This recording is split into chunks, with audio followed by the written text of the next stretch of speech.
Bonjour tout le monde, j'espère que vous allez bien. Aujourd'hui, avec notre invité, on va parler d'inclusion et de diversité à l'écran. Bienvenue dans une nouvelle capsule des Amyotrophiés.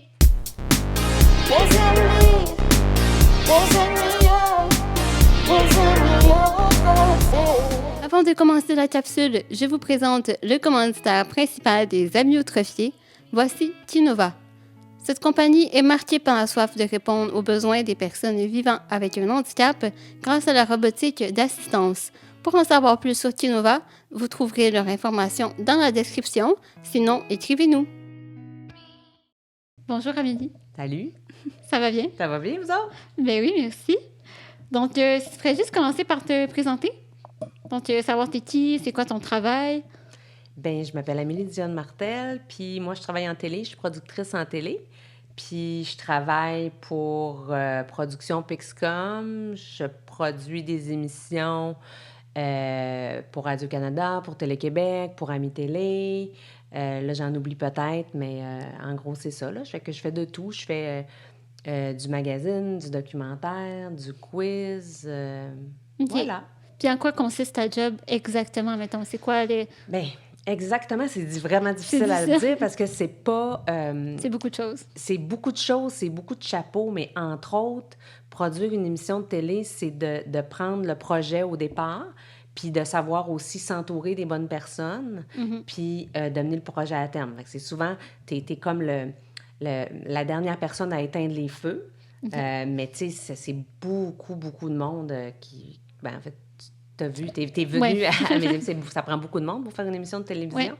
Donc, je te dirais que c'est de chapeauter une équipe, puis de faire le lien avec le diffuseur aussi, puis de s'assurer que tout le monde est content, puis qu'on fait la meilleure émission possible. Ben, c'est très bien répondu. Justement, on s'est rencontrés parce que tu as fait des productions pour la chaîne Ami Télé. Oui. Peux-tu nous parler un peu de ton expérience justement avec la chaîne Ami Télé, commencer à travailler pour une chaîne qui est sur la diversité, l'inclusion? Comment tu trouves ça? Bien, moi, j'ai...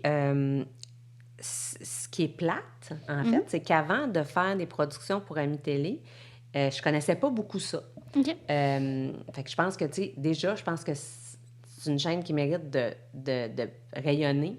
Plus, ben, ils sont en train vraiment de faire ça. Il y a une application maintenant. Je sais pas si elle est déjà sortie. Faudrait s'informer. Moi, je pense Ami Plus. Oui, c'est ça, Ouais. Ami Plus. Oui, c'est sorti, Puis, je pense. il y a aussi, sur ici tout.tv, il y a une partie Ami Télé sur ici tout.tv. Il n'y a pas toute la programmation, mais il y a quand même une partie de la programmation. Donc, déjà, donc c'est ça. Je connaissais pas beaucoup ça. Puis, moi, je suis sautée dans cette job-là. Vraiment, là, j'étais vraiment contente de le faire. J'ai commencé à travailler sur Ça ne se demande pas. Ça a été ma première production que j'ai fait pour eux. Puis, ben ça, c'est ça. C'est mon émission Chouchou. C'est la première que j'ai faite pour eux, mais ça reste quand même une émission que on a vraiment, vraiment, vraiment... Ben, c'est une émission qui est quand même vraiment beaucoup pognée aussi, là. Oui, c'est un très beau concept. Exact, exact. Fait que voilà. Là, on parle d'Ami Télé, qui est comme une chaîne qui se spécialise surtout dans l'inclusion puis le handicap en général. Mais est-ce que, d'après toi, ce serait possible qu'on ouvre à ce genre de contenu-là sur d'autres chaînes? Bien, moi, je pense que oui. En fait, je dirais que c'est ça que je souhaiterais. C'est, tu sais, quand tu écoutes la télévision régulière, dans un poste régulier, puis tu vois une personne handicapée à l'écran, en tout cas, j'imagine que vous êtes comme moi, parce que moi, j'ai 2 filles en situation de handicap, et là, tu es comme, enfin, Ben oui. quelqu'un, tu sais, que ce soit une personne sourde ou, tu sais, une personne en fauteuil, peu importe, là, tu sais.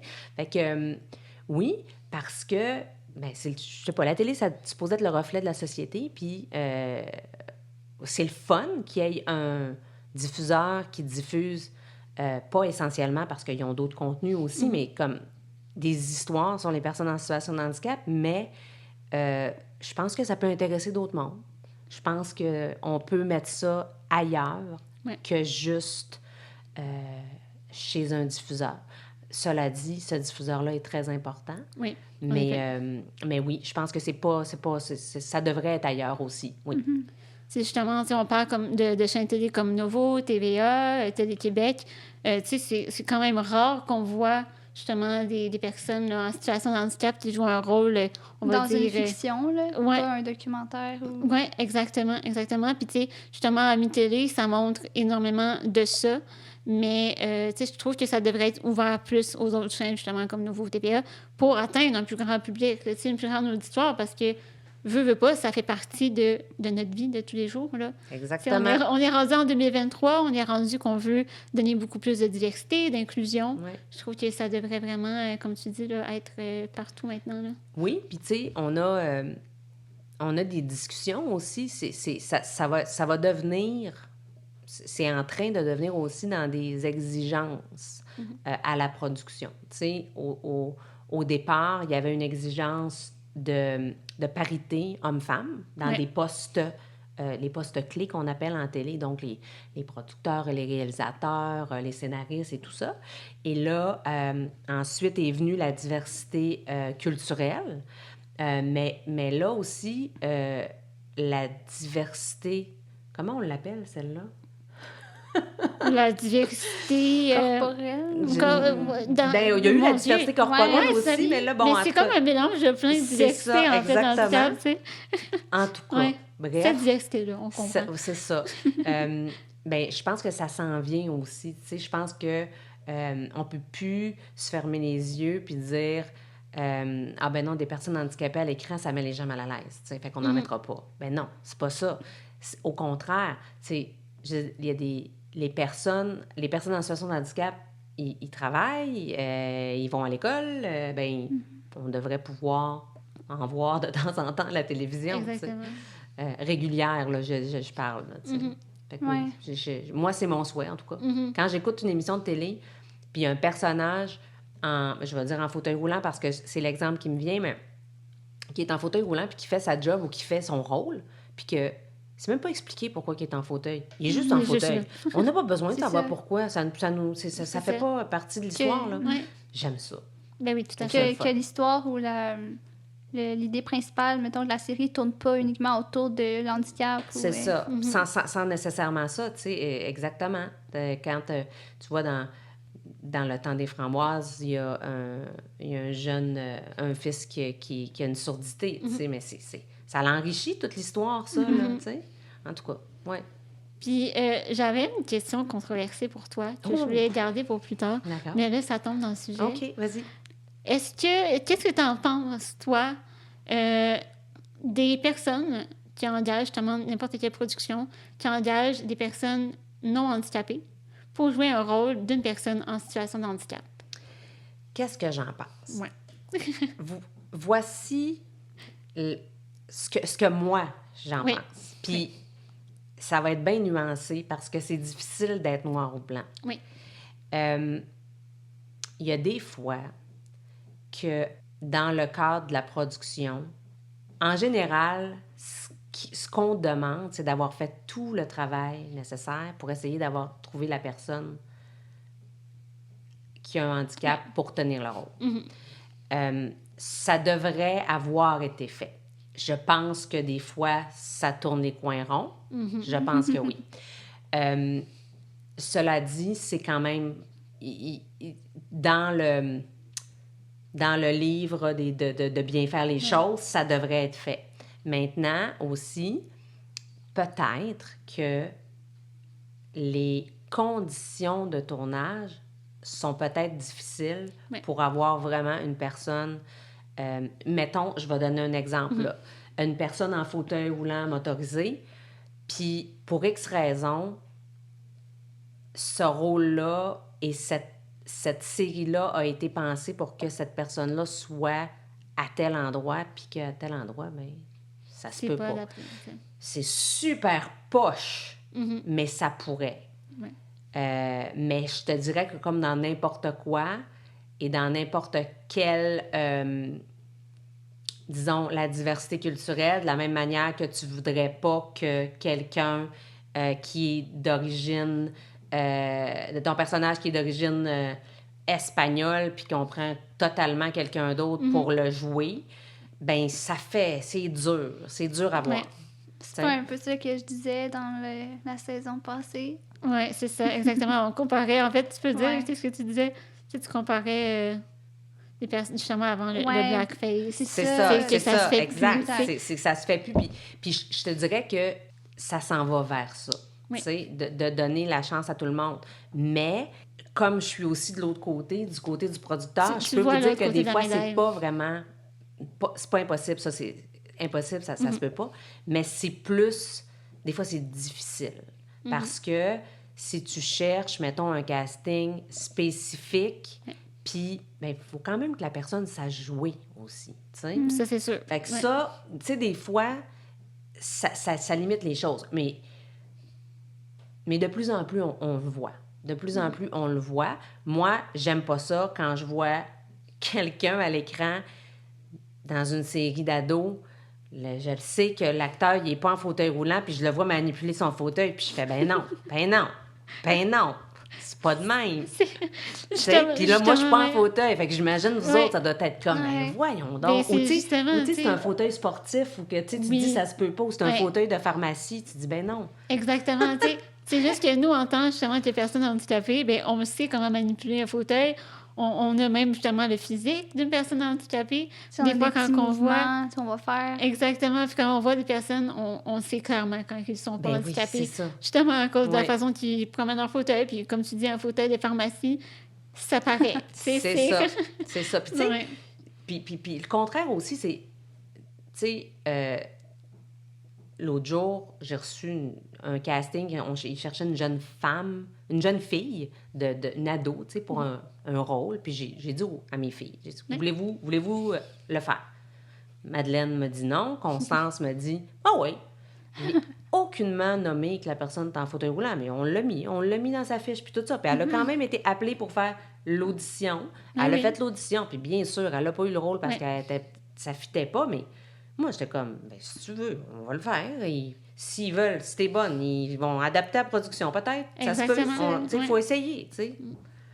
Des fois, des fois aussi, le scénariste ou le producteur, il n'a pas pensé que cette personne-là pourrait être en fauteuil roulant ou pourrait avoir une surdité ou pourrait avoir une déficience visuelle.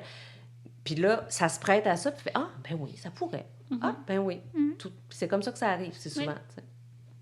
Est-ce que tu trouves justement qu'il y a de plus en plus d'ouverture à adapter justement des places de tournage ou à moduler des trucs pour certaines personnes qui ont, je sais pas, n'importe quel handicap? Là. Est-ce que tu trouves qu'il y a plus d'ouverture à ça ou il manque encore énormément de travail sur l'adaptation, sur... Ben, il manque encore énormément de travail là-dessus, de partout, tu sais. C'est compliqué des fois, la production télé. C'est pas... On pense qu'on a beaucoup de sous pour faire ça, mais tu sais, la réalité, c'est qu'au Québec, on n'a pas grand-chose pour faire des miracles. On en fait des miracles, on est bon, tu sais. Fait que, tu sais, ça peut mettre un frein, mais je pense que... Tu sais, je pense que ça va plus loin que ça. Tu sais, s'il y avait plus de lieux adaptés, point, partout, ça serait plus facile, tu sais. Ce que je peux dire, par exemple, c'est quand on fait des émissions puis qu'on appelle ça du tournage en VL, ça s'appelle en vidéo légère. C'est comme quand on va filmer dans des endroits réguliers, dans des parcs, des restos, des cafés. Les gens sont super ouverts quand on parle qu'on fait des émissions pour personnes en situation de handicap. Souvent, c'est comme, ah oui, ça va nous faire plaisir de vous recevoir. Tu sais, souvent, c'est comme ça. Ça, c'est le fun, tu sais. Puis est-ce que c'est difficile de trouver des gens qui vont être ouverts à participer à des projets comme Amis Téléphone un peu? Bien, en général, non, mais il y a une certaine difficulté parce que quand tu fais des castings, justement, bien, souvent par les canaux réguliers, tu as accès à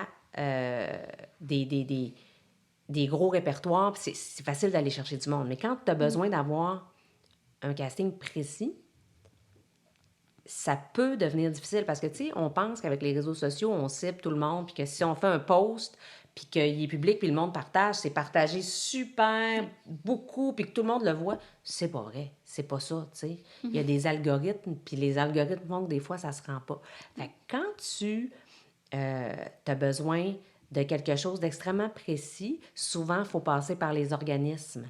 Mais les organismes, là, n'ont un petit peu rien à foutre de ton tournage aussi. Fait qu'ils sont souvent très gentils. Ils nous aident beaucoup. Mais tu sais, le temps de que ça se rende aux membres dans une infolettre ou sur leur site Internet, puis que les gens le voient. Fait que c'est pas si facile que ça. Fait que si vous voyez passer des choses de casting, partagez-le. Ça l'aide beaucoup, beaucoup, beaucoup, beaucoup, c'est sûr, tu sais. Ouais. Puis j'ai comme l'impression aussi que peut-être, justement, on parle encore de la diversité, puis j'ai l'impression peut-être que des personnes en situation de handicap ont peut-être une réticence à peut-être faire des auditions pour la télévision, justement à cause qu'ils ne voient pas d'exemple comme eux à la télévision. Qu'est-ce que tu en penses? Bien, ça se peut. Oui. Ça se peut parce que c'est sûr que si tu n'as pas d'exemple devant toi, tu n'auras peut-être pas le goût de le faire ou le désir de le faire, tu sais. Puis, tu sais, des fois aussi, ben je ne sais pas, c'est vous deux qui pourriez répondre à ça. Je le vois à travers les yeux de mes filles, mais je le vis pas. Mais tu sais, des fois, quand tu te fais regarder tout le temps, peut-être que tu n'as pas le goût non plus de passer à la télé puis de te faire regarder encore plus. Ça, je le sais pas, moi, je le sais pas, mais ça se peut, ça aussi, tu sais. Faut le respecter, ça aussi, tu sais. Tout à fait. Ouais. Non, je suis d'accord avec ça. Ça doit vraiment dépendre de chaque personne. T'sais, exemple, comme moi et Liane, on est vraiment dans le monde de l'art. Fait que, de se faire voir, ben, c'est un peu ça qu'on veut, justement. Pas, là, ça paraît tellement égocentrique. Je comprends mais ce dans que le tu veux sens dire. que, on veut se faire voir, on veut faire voir la diversité, on veut... Fait que c'est sûr que pour nous, on veut y aller, puis on veut faire les auditions et tout. Mais c'est ça, comme je disais, il y en a peut-être qui sont plus réticents à cause... Peut-être qu'ils savent que, justement, c'est moins... on est moins intégré dans ce monde-là encore. Il manque encore des steps à faire encore là, pour l'adaptation. Tu sais, oui, je veux dire, regarde, t'as fait, je sais pas si je peux le dire, mais Oui, t'as fait ma première place des arts, là. Tu sais, probablement que le monde se sont dit, comment qu'elle fait, tu sais, elle est enfoutée, c'est spécial quand même, tu sais, pauvre petite. Ça se peut, là, ça, là. Ah, mais ça, c'est... Puis ça, c'est l'histoire de ta vie, j'imagine? Ben oui. Mais tu sais, toi, t'as un but dans la vie, c'est de chanter, c'est ton rêve, fait que tu vas frapper à toutes les portes pour le faire, puis c'est parfait, puis c'est un super exemple à donner, tu sais, puis c'est un peu ça, tu sais, faut pas s'arrêter à dire, OK, ce rôle-là, peu importe, ou cette publicité-là, il demande une fille de 20 ans. OK, mais c'est pas spécifié. Mais moi, je suis en fauteuil, mais je vais y aller. J'ai 20 ans, let's go. Non, mais c'est ça aussi, tu sais. Puis peut-être que tu vas arriver là, puis tous les yeux vont être sur toi, puis que la personne va dire, ben non. Ben, tu dis, ben, tu spécifieras la prochaine fois dans ton annonce, parce que moi, je fit là, ton casting, là. Tu sais? Oui. On est une personne avant tout, là. C'est ça, exactement. C'est à part pour les affaires du gouvernement que là, c'est clair qu'il va y avoir une personne de diversité culturelle, une personne en fauteuil ou quelque chose. Ça, c'est toujours parfait. Je suis très d'accord. Puis, tu sais, justement, récemment, j'ai fait une journée réseautage à Radio-Canada pour être recherchiste, chroniqueur, etc. Puis, c'était justement une journée réseautage sur la diversité. Donc, tu sais, ça, c'est justement des étapes, je trouve que de plus en plus, le monde de la télévision, du cinéma fait. Puis ça, je trouve ça vraiment cool parce que, justement, on en veut. Mais, tu sais, encore une fois, c'était une journée de diversité. Oui, c'est ça, spécifiquement. C'est spécifique. Ouais. Puis je trouve qu'on devrait enlever cette partie-là de, justement, spécifier que, cette journée-là est dédiée à la diversité. Puis on n'en fera pas d'autres dans l'année. Tu comprends? On devrait être inclus dans vraiment tous ces trucs-là, même dans les journées réseautage de personnes, je veux dire, normales. Oui. Tu comprends? T'sais? Bien, t'as raison. Mais tu sais, Radio-Canada, c'est un bon exemple quand même. Mais c'est très, très, très bien. C'est ça. Je dis pas que c'est pas bien, non, c'est extrêmement bien. Je comprends. Mais c'est un bon exemple aussi parce que j'écoutais ce matin, tu sais, la fin de semaine, c'est Kevin Breton qui est le chroniqueur sportif. Oui. Il est super bon, Kevin, puis jamais, en fait, il y a eu autant de parasport à la radio. Oui. Puis c'est le fun parce que c'est toujours intégré. Tu sais, Kevin, il parle de tous les sports. Poup, hop, une compétition de parasoccer. Là, ce matin, c'est le parasoccer, puis il parlait de ça. Puis, tu sais, juste glisser une petite info. C'était avant un jeu paralympique. Maintenant, ça ne l'est plus parce qu'il n'y avait pas assez de monde. Mais tu sais, ça fait une grande différence. Oui, tout à fait. c'est super subtil. Tu sais, Kevin, il est à la radio, là, tu le vois pas, tu le sais pas qu'il est en fauteuil si tu sais pas c'est qui Kevin Breton. Là. Mais, il amène quelque chose juste un peu, puis le monde, ça m'étonnerait que le monde chez eux dise, voyons, il est non étonnant, lui, à parler du basketball en fauteuil roulant, tu sais. Non, je pense pas qu'ils disent ça, là. Non, c'est ça, c'est vraiment super, justement. Le fait, en plus, que la radio, ben on le voit pas, ben on n'a pas déjà des préjugés d'avance. C'est ça. C'est genre, ils ont aidé avec la diversité, ils ont engagé quelqu'un d'handicapé. Oui, c'est ça. Ils ont fait un programme spécial. Exactement, tu sais. Ils ont fait une bonne action pour lui.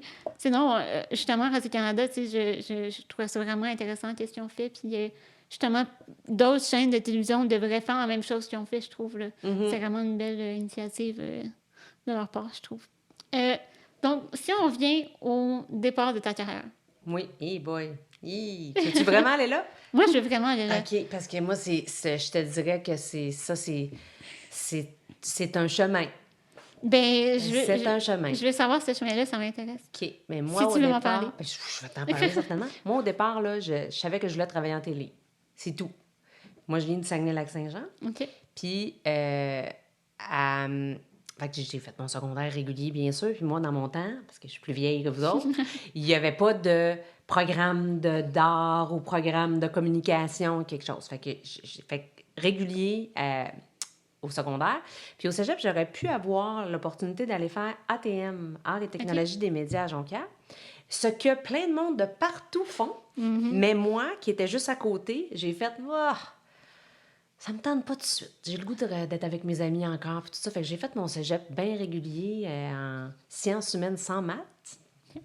C'est ça. Puis là, après ça, je suis allée en communication, mais à l'Université Laval. J'ai fait 2 ans là. Puis, je suis désolée pour les gens de Québec, j'ai détesté vivre à Québec, mais profondément. Et ensuite, je suis partie faire un certificat en scénarisation à l'UQAM. OK. Ouais. Fait que là, ça m'a fait un bac. Puis là, après ça, j'ai fait, il faut que je travaille. Fait que là, j'ai amené des petits CV partout à Montréal. Puis je me suis ramassée chez Astral, dans le temps, et j'ai travaillé en dessin animé, parce que c'est là que mon CV est arrivé, puis il fallait que je paye mon loyer. Fait que j'ai travaillé en dessin animé pendant un bon 2 ans, je pense. 3 ans. Okay. Puis après ça, j'ai travaillé pour la compagnie sur lesquels on faisait les dessins animés, qui s'appelait Toon Boom Animation. Puis là, cette job-là, j'avais 25 ans, et c'était une job pour enseigner le logiciel de l'animation, puis aussi pour faire des démonstrations dans des foires. OK. Ouais, fait que j'ai fait ça pendant 2 ans, fait que j'ai voyagé partout dans le monde. Je suis allée en Malaisie, je suis allée en Chine, je suis allée au Mexique, en Allemagne, non, là, je suis allée partout. Pour une fille de 25 ans, c'est comme une job de rêve. Oui, moi, j'avais peur de l'avion en plus. J'ai fait exprès pour prendre ce job-là en me disant si je vais casser ça. Fait que j'ai fait ça pendant 2 ans, puis après ça, le 11 septembre 2001 est arrivé. Et là, il n'y avait plus de voyage parce que là, c'était la terreur. Ouais. Et ce qui fait que je me suis recyclée, la première job que je me suis trouvée après ça, c'est... j'ai fait un petit bref passage en communication parce que c'était ma crise de trentaine, un peu avant 30 ans, en me disant, j'ai étudié là-dedans, les relations publiques, je vais aller faire ça. Fait que j'ai fait ça pendant 1 an. Je me suis rendu compte que c'était vraiment pas ma tasse de thé. Puis, je me suis ramassée à travailler en doublage. Et là, c'est là que vraiment, je travaillais en doublage télé. OK. J'ai fait ça pendant 1 an dans une compagnie, puis je suis arrivée chez Pixcom en doublage. OK. Oui, puis moi, je suis encore dans cette boîte-là, je suis partie un petit peu, là, mais... oui. Oui, fait que j'ai commencé en doublage, puis après ça, j'ai travaillé en post-production sur des fictions. Puis après ça, en production. Fait que c'est ça. Ça, c'est mon histoire. Ça a duré comme 25 minutes, mais c'est ça. Ben non, mais c'est parfait. C'est pas intéressant, justement, de voir que tu as quand même touché un peu à plein d'affaires différentes. Là. Oui. C'est vraiment intéressant. C'est cool. En ayant, justement, 2 filles en situation de handicap, est-ce que tu trouves, justement, c'est important de donner des exemples à la télévision de personnes en situation de handicap pour aider, justement, à l'acceptation, etc.? Bien, c'est sûr que oui. Ce que je dirais, c'est que... Puis ça je l'ai vraiment vécu, là, c'est-à-dire que si tu n'as pas de personnes en situation de handicap autour de toi, là, tu connais pas ça. Non. Fait que c'est sûr que tu seras pas porté, puis tu vas être où tu vas être mal à l'aise, où tu vas fixer, où tu vas, tu sais, ou t'aideras pas, tu penseras pas à aider les gens. Fait que c'est sûr que moi, avoir des filles en situation de handicap, c'est sûr que ça me fait voir un autre côté. C'est clair. Tu sais, c'est sûr, sûr. Tout à fait, oui. Puis tu le vois quand tu rencontres des gens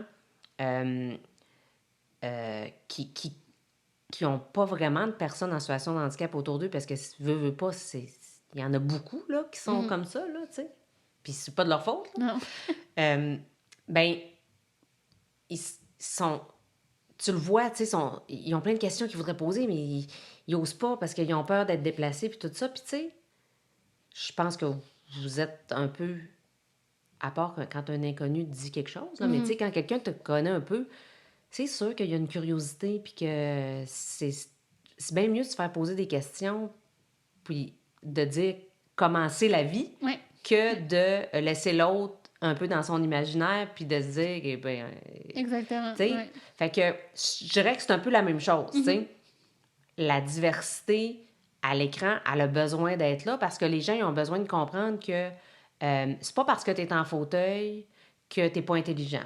C'est pas parce que tu as la paralysie cérébrale que tu n'as pas toute ta tête. Tu peux marcher bien croche puis parler bien croche, là, ben, la personne la plus bright. Là, Exactement. Oui.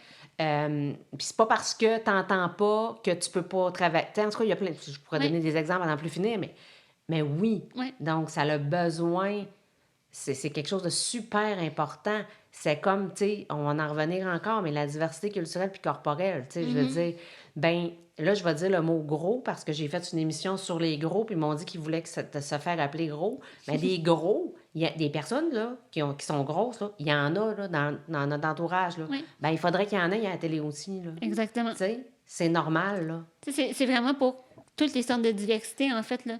Il faut qu'il y ait du chemin de C'est fait. ça. Puis habituer le monde à voir les personnes qui les entourent C'est à ça. la télévision. Exactement. Exact. C'est pas juste parce que on n'est pas juste du beau monde, là. Non. C'est pas ça. Non, c'est pas juste du beau monde mince, là. C'est pas ça la vie, là. Non, exactement. Donc, non, je trouve ça vraiment très important de continuer à faire la diversité. On aurait juste une dernière question pour toi. Oui. Mais boy, elle a l'air sérieuse. Est-ce que tu aurais des conseils à donner aux personnes handicapées qui aimeraient travailler dans le milieu télévisuel ou cinématographique? Que ce soit devant ou derrière la caméra. Des conseils. Ben, je dirais, premièrement, si tu as le goût de faire ça, bloque-toi pas. Déjà. Tu sais, première des choses. Si tu as le goût de faire ça, bloque-toi pas. Deuxième chose, présente-toi. Si c'est pour être devant, mais présente-toi à des castings, même si ça dit... Je veux dire, vas-y.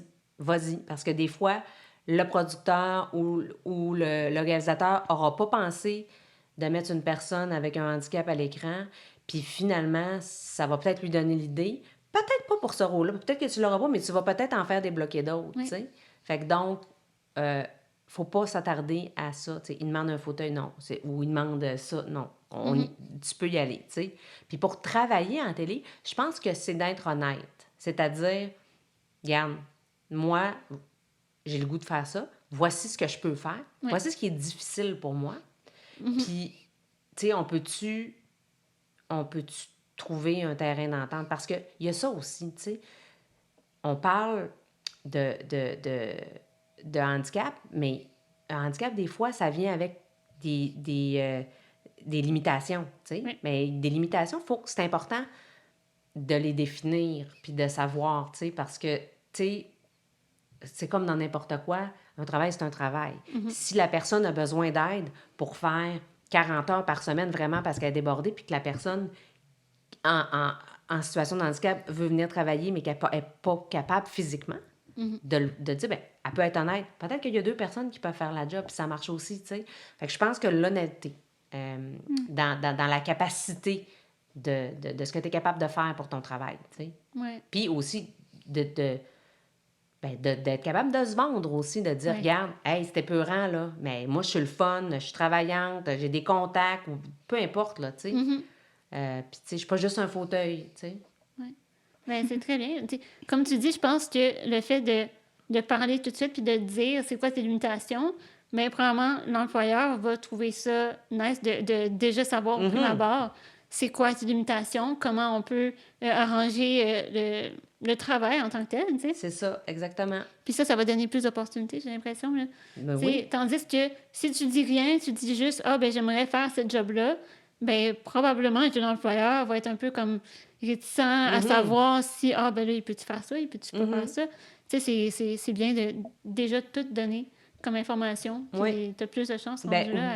oui, parce que, tu sais, si là, dans ton handicap, t'en as pas de limitation à part, tu sais, mettons, t'es une personne sourde, puis t'as un appareil, puis tu lis sur les lèvres, juste le dire, d'être honnête, mais si t'as pas d'autres limitations, mais c'est parti, je veux dire, c'est correct aussi. Mais si tu le sais que, mon Dieu, tu passes la journée à l'ordinateur, mais toi, après 3 heures de taper, il faut que tu te prennes un break au moins de 15-20 minutes, bien, Oui. je pense que c'est important de le dire, tu sais. Oui, Ça veut pas dire que tu peux pas faire la job, mais ça veut dire que tu as besoin de break de temps en temps, tu sais. exactement.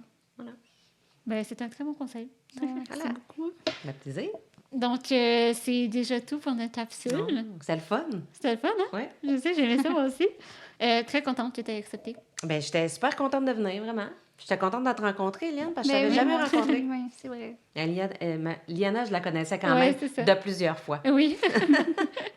Donc, merci encore d'être venu. C'était vraiment le fun. Merci, c'est le fun, oui. Ça va faire une très belle capsule, puis ça va ouvrir les yeux aux gens, autant à l'intérieur des productions, de la réalisation, de la télé, mais autant aux gens qui écoutent la télé, justement, Ben pour oui. voir ça différemment.